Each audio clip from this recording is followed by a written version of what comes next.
Hello guys, welcome to my channel Atining Vlog. Dito tayo sa bubong.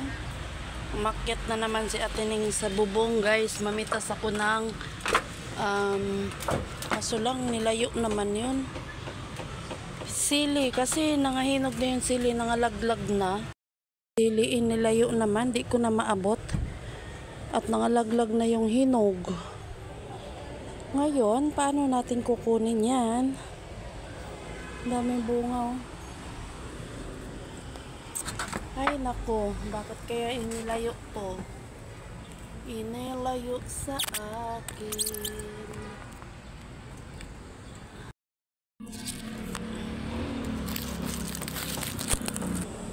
Sayang.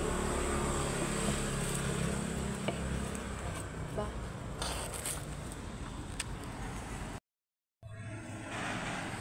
Yan, sayang kasi pag hindi natin kukunin. At saka tag-init na. Matutuyo na yan siya. Kaya kailangan pitasin na natin lahat ng bunga nito. At ilagay natin sa ano. Ang ganda pa naman nito ilagay sa suka kasi ang anghang siya. Yan, ubusin na natin ang bunga niya guys. Kahit hindi pa siya hinog. Yan o. Yan. Kasi nasasayang lang yung nangalaglag. Yan o, may nalaglag nga dyan. Doon din. So, ubos na ba? Wala na. Kaya nilayo na niya kasi hindi na naman. Kaya lang, may mga bulaklak pa siya o. Yan o, marami pang bulaklak. Mamumunga pa yan kung didiligan. Ayaw naman diligan partner ko. Itong ano ko, tumatanda na to, hindi na mumunga. So, after, magpitas din tayo ng ano guys, ating luya. Kasi yung aking luya guys, nasaan kaya yung ano dito? Naubos lahat. Tumubo na yung binabawasan ko dito oh. Kaya lang paano ako magkuha dyan? Hindi ko dala yung kutsilyo ko. Ayan oh, ang dami. Ayan oh, ang dami. Grabe, ang laki ng bunga. Ano, laman pala. Meron pa siya oh. Kaya lang hindi ko naubusin kasi ano, para makakalat pa yung iba. Kasi napuno na siya, hindi na siya makakalat eh. Ang dami. Ito, medyo mura pa yung tangkay niya. Natanggal ko yan oh. Pero may laman na rin siya. Aray ko, sakit ng baywang ko. Yung bandang likod sana gusto kong kunin kasi namamatay na yung ano niya. Ayan o. Ay, dito pala yun. Ito, pag namamatay na, ito na siya. Dito pala yun naputol. Siya. Pag namamatay na, malaki na yung laman niya. Kaya, ito pa yung naiwan. Tanggalin natin. Yan. So, yung mga gulang pa dyan na ano, tangkay, ang laman yan ganito guys. Tsaka tutubo na naman siya ng panibago dito. Ayan. Ang laki ng laman niya. So, ba? Pag may itinanim, may aanihin. Ito lang yung na-harvest natin ngayon. Ba? Alam niyo, maalala ko dati magtanim kami ng luya doon sa probinsya. Hindi pa nakalaki yung laman niya. Dinudukot na namin, kinukuha na namin kasi hindi ba lagi kami sa dagat. Ito ay pinakamainam sa pangkilaw. Kaya yun. Maliliit pa siya, kinukuha na namin. No? Ang laki ng ano niya. Oh. Tsaka ito. Tanggalin natin yan. Yan. Pinakatangkay niya. Magagalit yung mister. Ay, bakit mo pinagtatanggal yan? Wala ka naman paglalagyan.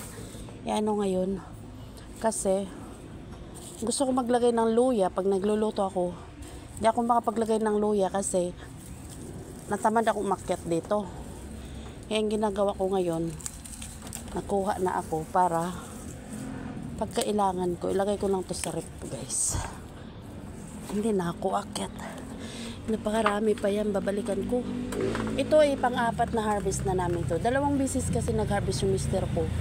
Sa akin din, pangalawa ko na rin to. Kasi napupuno na to dito, oh. Napupuno na siya. Yan, oh, may panibagong tubo na naman siya. Yung tubo niya, tatakbo na naman yan dito. At magbuo na naman siya ng panibagong laman. So, susunod nating harvest, gusto ko dito sa likod. Yung likod, guys, kasi yun ang pinakagulang ito. Ito dito. Hindi naman makausad na yung ano na, yun, ugat niya kasi napuno na sa ano, sa paso. Yan. Ito. Yan. Hindi kasi kinukuha ng sister ko. Gulang na yan eh. Kailangan malinis siya. So dito, maraming laman yan dyan. Tutubo yan pag hindi kinukuha. Tutubo ulit kasi yung runner niya eh. Magdugtong-dugtong lang yan eh. Yan oh. May laman yun sa ilalim. So ito kasi napupuno na dito. Hindi na siya makatakbo papunta ron. Kaya ito na maumpisa. Kaya sa sunod kong harvest, dito sa bandang likod siguro, maluwag. Kaya dito banda. Yan o, maraming laman o, ang kapal, ang laki o. Oh, yan o. So ayan. Diyan muna kayo. At hindi natin uubusin dahil hindi pa naman kailangan yung iba. So ito rin yung ating harvest na ano, sili, last harvest na yun sa sili. 2 times lang tayo nag-harvest sa sili. Ito yung mas matagal natin ubusin yan. Tapos ito naman, naubos ko na to. Kasi nung inuubo ako guys, ito lang yung ginagamot ko. Yung kalamansi. Hindi ako umiinom ng mga gamot na ano, ito lang, nilalagay ko lang to sa, pinipiga ko lang to sa lalamunan ko guys. Pinipiga ko lang yan. Tsaka para yung kati sa lalamunan matatanggal. Tsaka yung anak ko pag naliligo, nilalagay din niya sa buhok niya. Kaya malaking tulong to, nakakalibre ka, di ba? Hindi ka na bumibili. Tsaka itong mga tanim na to ang pangunahing gamit sa ating pangangailangan. Kailangan ko na siyang tanggalin kasi mahinog-hinog na, matamis na siya, hindi na siya maasim. Ang masarap talaga nito is maasim siya. So ayan, ayan pa oh, mahinog-hinog na oh. Sabi ng anak ko, mama, bakit yung kalamansi hindi maasim, matamis na daw? Syempre, mahinog-hinog na siya. Tsaka hindi man to lalaki ng husto, gawa nung maliliit lang tagastos siya guys kasi paso lang naman kasi tinataniman niya. Kaya hindi makaboylo yung bunga niya. So tama na yan. Para may babalikan pa ako. Mukhang wala na siyang ano oh. Ay. Asa na yan? Wala na siyang bulaklak guys. So malamang ay, meron pala. Ayan na. Bulaklak pa pala siya. Yan. Ang galing ko nga.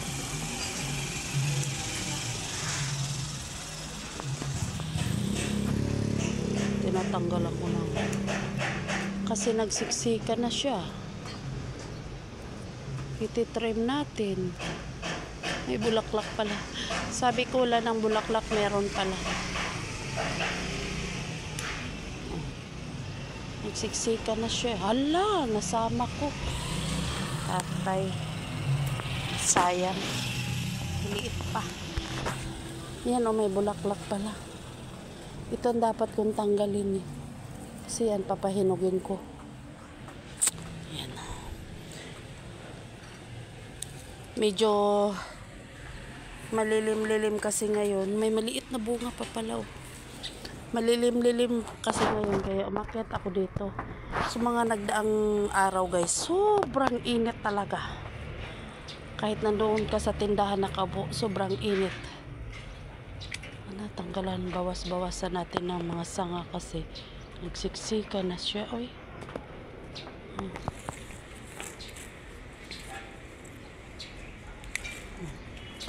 Tapos pupuntay akit yung asawa ko. Sasabihin, ano naman ginagawa mo dyan sa taas? Pinagpuputol-putol mo na naman yan. Sabi ko, nagbobonsai ako. Kaloka. Ito may bunga ba to? May bunga ba tong sanga na to? Wala. Ay, mayroon. Buti hindi ko ginupit. Diba? Kasi mahilig ako batingting dito guys. Ito kasi stress reliever. Ito na yung pinaka-stress reliever natin guys. Umakyat tayo dito. Katatapos ko lang kumain ng tanghalian guys. Gusto ko sanang mahiga-higa. Kaso kakatapos lang kumain. Kaya naakyat ako dito. At saka maganda-ganda yung panahon, medyo malilim kasi. Tinitrim-trim dati kasi kinakalbo ko talaga to kasi hindi siya namumunga. Sabi ng mister ko, bakit ko daw pinakialaman? Maghintay sa tamang panahon. Oo nga naman, namumunga na siya. Nang sobra-sobra pa yung binigay na bunga. Ayan may mga maliliit pa pala. Kala ko yun lang talaga yun. Kala ko wala na siyang sumusunod. Marami pa pala tsaka may bulaklak ulit siya diba?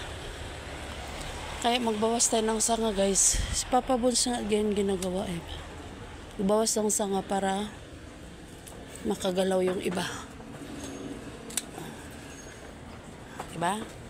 Charan! Para lumuwag siya.